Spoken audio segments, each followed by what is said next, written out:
Alors, pour cette vidéo, je reviens juste sur la notion de mixin, ou dans le repository que j'ai donné comme base pour le pattern set1 dans SAS, j'ai un fichier mixin ici, où il y a des mixins pour le responsive. Donc, on voit qu'on a des noms adéquats qui disent exactement ce qu'ils font et qui sont faciles à utiliser. Donc, un modèle mobile only qu'on va utiliser juste pour le mobile, tablette, desktop, mobile and desktop et tablette and desktop qui vont être pour tablette et desktop. Donc, à l'intérieur, je déclare la mixin avec @mixin, c'est une directive. Après, j'ai le nom de la mixin ici. Ensuite, j'ai des parenthèses qui vont contenir les paramètres de la mixin. Une mixin, pour rappel, on n'est pas obligé de définir les paramètres, on peut juste mettre mixin et déclarer les choses à l'intérieur. Mais comme j'utilise ici des variables qui ne sont pas définies ailleurs dans mon code, donc ces variables vont être en lien direct avec les paramètres de la mixin. Et donc, dans, par exemple, mobile only, je n'ai besoin que d'un seul paramètre, le paramètre max pour max width. Et donc, à l'intérieur de la mixin, je utilise une autre directive, media screen, et je définis le max width à la variable max. Donc, max, on voit qu'il est égal par défaut à mapget, qui est ça. Donc, mapget, c'est une fonction pour rechercher à l'intérieur d'un map. Donc un map, c'est un type de variable dans SAS. Ici, je suis censé avoir un map qui s'appelle breakpoints, mais qui n'existe pas encore dans la code base.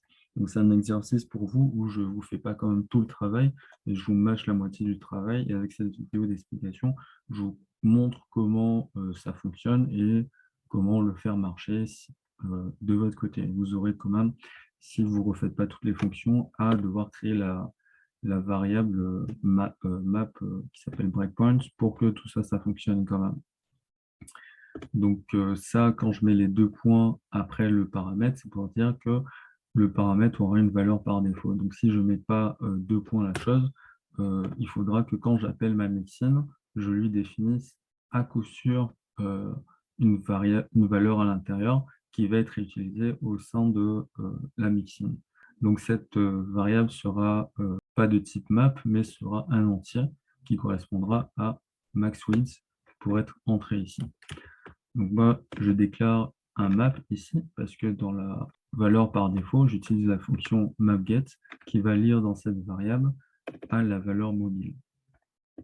Donc tel quel, je vais essayer de l'utiliser. Donc je vais l'appliquer à index.css. Je vais essayer de transformer ça, le header, en rouge. Donc le header, j'ai logo container. Je vais essayer de le trouver. Logo container, il est là.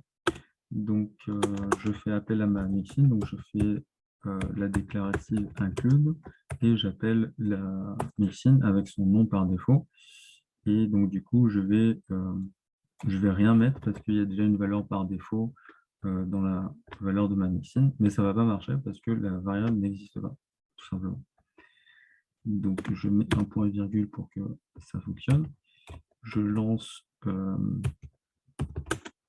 SAS, donc il va le lire, je sauvegarde et je vois que ça bug parce que il va m'écrire le message, il me dit undefined variable, il me pointille ça, il me dit que breakpoint est undefined. Donc, il faut que je crée cette variable. Donc, je peux créer les variables soit dans variable.scss, soit dans template. Les variables de template sont les variables qui sont en lien avec la charte graphique et qui peuvent être facilement changées. Les variables qu'on va définir dans le fichier variable, ça va être des variables un peu plus techniques ou de configuration un peu plus poussées. Mais tout ce qui concerne la charte graphique, donc les breakpoints, on va plutôt le mettre dans template.scss. Donc, je dois définir une variable qui s'appelle breakpoint. Donc, pour ne pas me tromper, je fais un copier-coller. Je mets deux points et je dois définir une map. Donc, je vois que je dois choisir des valeurs entre desktop et mobile. Je n'ai défini que ce type de variable. Je ne définis que deux clés pour la map, mobile et desktop, parce que tout ce qui est en dessous de mobile, ça va être pour le mobile. Tout ce qui est au-dessus de desktop, ça va être pour le desktop. Et tout ce qui est entre, ben, ça va être pour la tablette. Donc, je n'ai pas besoin d'en avoir trois. Si je veux scinder un écran en trois, je prends deux valeurs. Donc, je dois définir mobile et desktop. Donc, mobile, on va utiliser les valeurs qui sont dans le P2. Donc, je mets 760px et desktop, je vais mettre 980px, je crois que c'est ça. Donc, je n'oublie pas mon point virgule, je sauvegarde et là, ça fonctionne comme par magie. Donc, je me mets directement en mode mobile parce que ma mixin, c'est mobile only. Et donc, après, quand j'examine un peu plus mes mixins, à l'intérieur, je vois que j'ai une directive qui s'appelle contents. Donc, contents, il va récupérer tout ce qui va être déclaré après l'appel à ma mixin. Donc, ici, j'ai include mobile only. Donc, j'appelle ma mixin, mais je n'ai mis aucune déclaration, enfin, je n'ai déclaré aucun style à l'intérieur. Et quand on déclare un style à l'intérieur, ce style va être englobé dans une directive qui sera accessible au sein de la mixin, qui s'appellera donc contents. Donc si par exemple ici je mets background array, du coup le background, le contenu qui est appelé après ma mixin, va être utilisé ici. Si par exemple ici je mets background blue, on va voir que ça va l'écraser parce que le content il est appelé avant le blue. Mais si je déplace le blue au-dessus, j'aurai celui-là qui va être déclaré après le blue.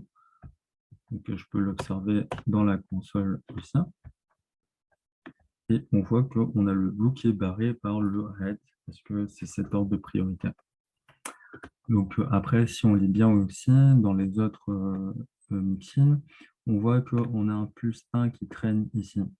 Donc en fait, ça c'est pour permettre qu'il n'y ait pas de débordement, que la fin du mobile ne coïncide pas exactement au début de la tablette et vice-versa pour que il n'y ait pas à ce PX bien en particulier un espèce de bug d'affichage. Donc on utilise ça. Et malgré que dans le template, j'utilise des notations en PX, SAS est assez malin pour comprendre que quand il fait une opération mathématique dessus, comme c'est quand même du CSS, il sait additionner des valeurs numériques à des unités particulières. Donc, par exemple, je mettais 7EM ici. Il saurait rajouter plus 7EM. On voit que ça ne cause pas d'erreur, hein. 7EM, c'est pas assez gros. Si je mets 70 EM, on voit que c'est assez gros. Donc, il rajoutera plus 1, ça fera 71 EM. Mais voilà. Donc, voilà, c'est tout ce que j'avais à dire pour l'utilisation de ces mixins. Tout ce que vous avez à faire, c'est créer une variable breakpoint qui sera utilisée dans cette fonction ici pour la valeur par défaut de 100.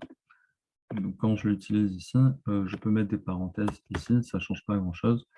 Mais comme il y a des valeurs par défaut, j'en ai pas besoin. Mais si je mets une valeur ici de 500px, du coup, ça ne s'appliquera que si mon écran est plus petit que 500px. On voit qu'il ne tombe jamais en dessous de 500px, donc du coup, ça ne s'applique pas. Et si je mets 590px, du coup, là, ça va s'appliquer. Et quand je ressors au-dessus de 90px, du coup, c'est cette valeur qui est priorisée par rapport à la valeur par défaut. Voilà, voilà. Voilà, petit filou.